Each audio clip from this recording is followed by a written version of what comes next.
क्या आप ये मानते हैं कि दुख सत्य है? क्या आप ये भी मानते हैं कि दुख के कारण भी है?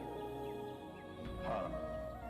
यदि कारण है तो दुख तो रहेगा, और यदि कारण ही समाप्त हो जाए तो दुख भी लुप्त हो जाएगा, जैसे सूर्य के प्रकाश से अंधेरा।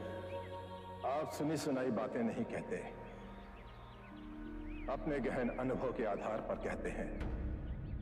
आप धर्म और सिद्धांत की नहीं, देखी हुई बातें कहते हैं। आपने कहा कि मुक्ति का मार्ग है अपने विवेक को जगाना और गूढ़ ध्यान में लिप्त हो जाना, जिससे मनुष्य स्वयं को और इस संसार को भली भांति समझ सकता है।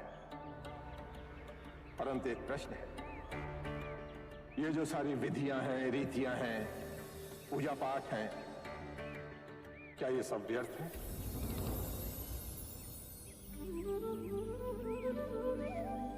यदि कोई व्यक्ति इस नदी के दूसरे किनारे पर जाना चाहे तो वो क्या करे? यदि जल गहरा नहीं है तो वो चलकर जा सकता है, और यदि जल गहरा है तो वो नाव की सहायता से जा सकता है या स्वयं तैर कर जा सकता है। यदि वो चलना ना चाहे और ना ही तैरने को तैयार है और ना ही नाव ले जाने को तैयार है, और वो कहे कि मैं प्रार्थना करता हूं इस नदी का दूसरा किनारा स्वयं चलकर मेरे पास आ जाए, तब तो ऐसे व्यक्ति को मूर्ख कहेंगे, महामूर्ख।